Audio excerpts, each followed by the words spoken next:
তো অভিব্যক্তি আর অভিযোজন ক্লাসের পার্ট 2তে তোমাদের সবাইকে স্বাগত। আজকের ক্লাসে আমরা জানব জীববিজ্ঞানের অন্যতম সেরা এক রহস্যবেধী চার্লস ডারউইনের সেই বিখ্যাত থিওরিটা নিয়ে, আর দেখব সেটার পক্ষে কি কি প্রমাণ আছে। আচ্ছা, তাহলে চট করে দেখে নিই আজকের ক্লাসে আমাদের জন্য কি কি থাকছে। আমরা প্রথমে ডারউইনের মতবাদ বুঝব, তারপর দেখব অভিব্যক্তির পক্ষে কি কি প্রমাণ আছে, আর একদম শেষে অভিযোজন আর পরীক্ষার প্রস্তুতি নিয়েও কথা বলবো।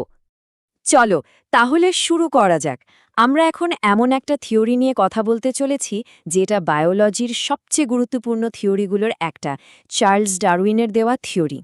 আচ্ছা, আমাদের চারপাশে এত রকমের জীব, তাই না? এই যে বিশাল জীব বৈচিত্র্য, এটা কিভাবে তৈরি হলো? এই থিওরিটা কিন্তু সেটারই একটা দারুণ ব্যাখ্যা। আচ্ছা, এই বিবর্তন বা অভিব্যক্তি বিষয়টা ঠিকমতো বুঝতে হলে চলো একটা খুব সহজ কিন্তু মজার প্রশ্ন দিয়ে শুরু করি। এই প্রশ্নটা বিজ্ঞানীদের বহু দিন ধরে ভাবিয়েছে।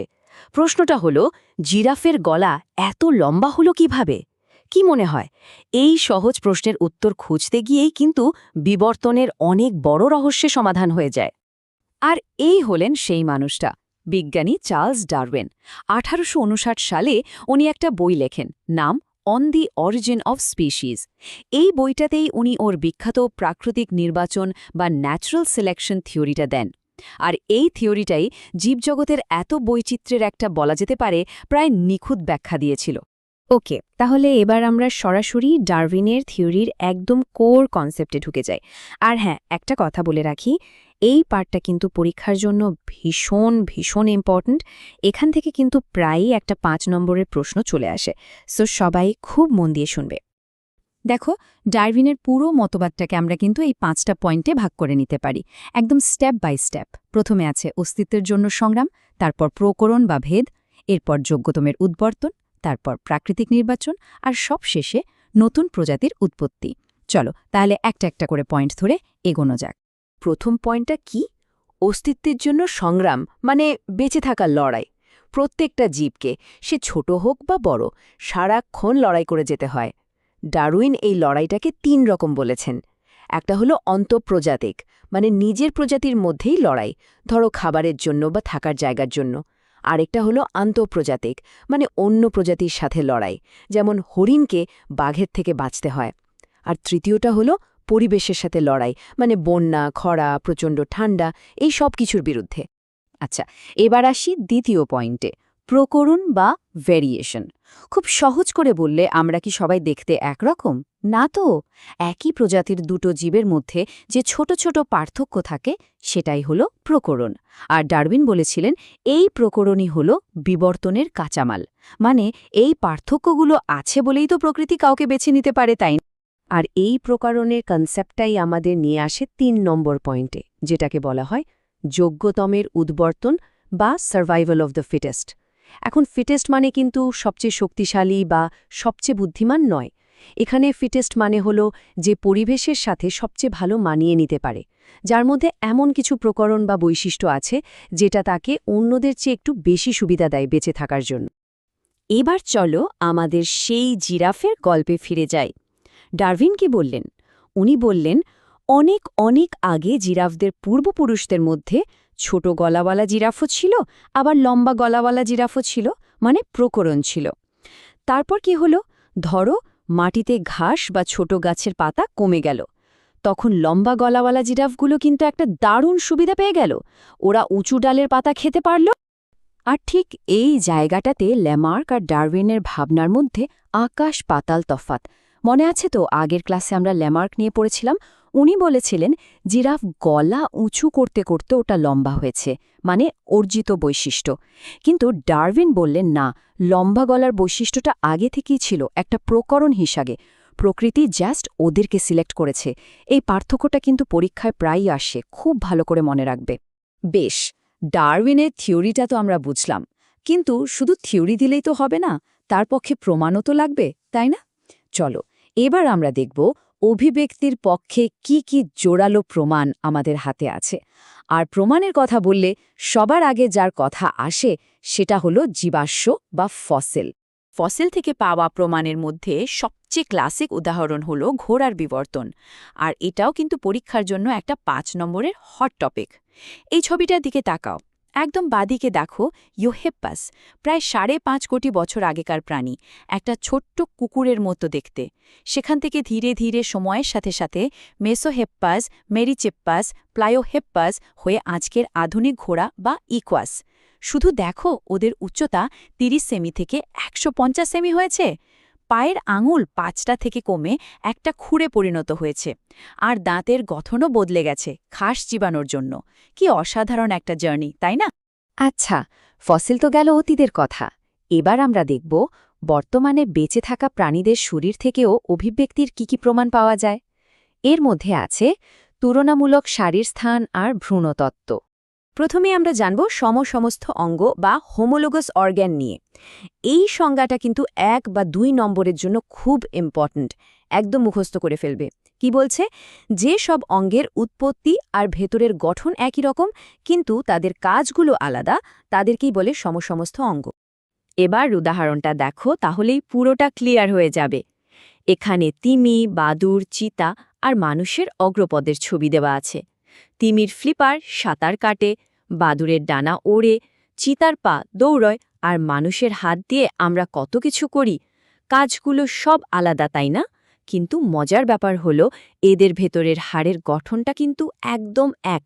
সবারই হিউমেরাস, রেডিয়াসাল না, কার্পাল, মেটাকার্পাল ফ্যালেঞ্জেস আছে। এর থেকে কি বোঝা যায়?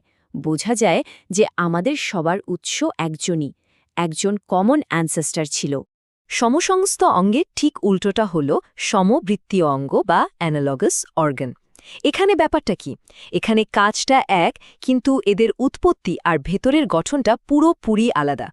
এটা প্রমাণ করে যে আলাদা আলাদা জীব একই রকম পরিবেশে থাকতে গিয়ে একই রকম সমস্যার সমাধানের জন্য একই রকম অঙ্গ তৈরি করেছে। এর বেস্ট উদাহরণ হল পাখির ডানা আর পতঙ্গের ডানা। দুটো দিয়েই ওড়ার কাজ হয়, তাই তো? কাজটা সেম, কিন্তু পাখির ডানার ভেতরে হাড়, মাংসপেশি এসব আছে, আর পতঙ্গের ডানা পাতলা কাইটিন দিয়ে তৈরি। গঠনটা কিন্তু একদমই আলাদা। এটাই হলো সমবৃত্তীয় অঙ্গ। এবার আসি নিষ্ক্রিয় অঙ্গের কথায়। এগুলো হলো আমাদের শরীরে বয়ে বেড়ানো বিবর্তনের ইতিহাস, বলতে পারো জীবন্ত ফসিল। এমন কিছু অঙ্গ যা আমাদের পূর্বপুরুষদের দেহে খুব কাজের ছিল, কিন্তু বিবর্তনের পথে হাঁটতে হাঁটতে আমাদের দেহে এগুলো এখন আর কোনো বিশেষ কাজে লাগে না। যেমন আমাদের অ্যাপেন্ডিক্স, কানের পেশি বা একদম শেষে থাকা কক্সিস বা লেজের হাড়। আর এই প্রমাণটা তো আরও অবাক করার মতো। এটা এসেছে ভ্রূণ তত্ত্ব থেকে। এই ছবিটায় দেখো, একদম শুরুর দিকে, মানে ভ্রূণ অবস্থায়, মাছ, স্যালাম্যান্ডার, কচ্ছপ, পাখি আর মানুষের মধ্যে কি অদ্ভুত মিল! প্রায় চেনাই যাচ্ছে না কোনটা কার ভ্রূণ। এই মিলটা এটাই প্রমাণ করে যে আমাদের সবার বিকাশের প্রাথমিক ধাপটা একই রকম, যা আবারও সেই এক সাধারণ পূর্বপুরুষের কথাই বলে।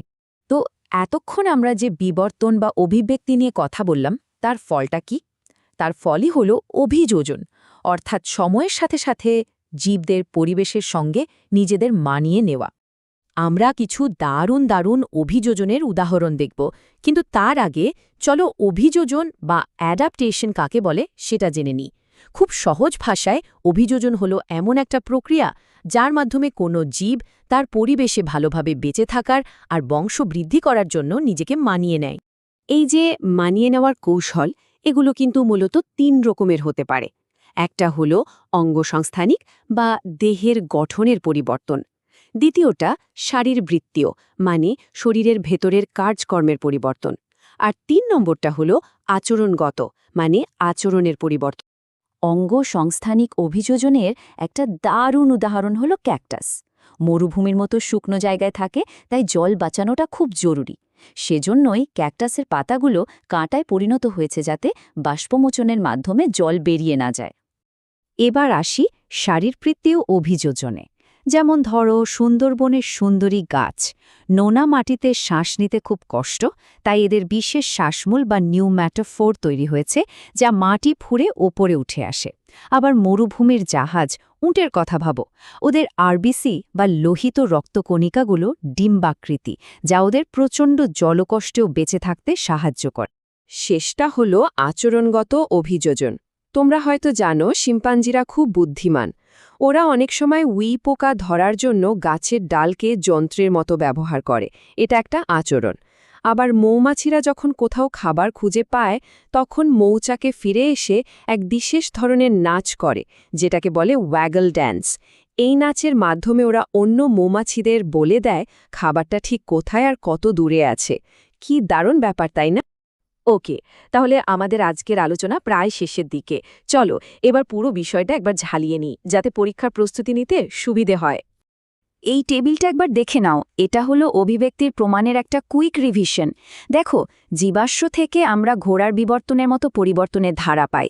সমসংস্থ অঙ্গ যেমন মানুষের হাত আর তিমির ফ্লিপার সাধারণ পূর্বপুরুষের কথা বলে। সমবৃত্তীয় অঙ্গ যেমন পাখির ডানা আর পতঙ্গের ডানা পরিবেশের সাথে অভিযোজন দেখায়। এই টেবিলটা পরীক্ষার আগে একবার দেখে নিলে খুব সুবিধা হবে। আর একদম শেষে পরীক্ষার জন্য কোন কোন টপিকগুলো সবচেয়ে বেশি গুরুত্বপূর্ণ সেটা একবার ফাইনাল দেখে নাও। ডারউইনের প্রতিপাদ্য বিষয়গুলো থেকে ৫ নম্বরের প্রশ্ন আসতেই পারে।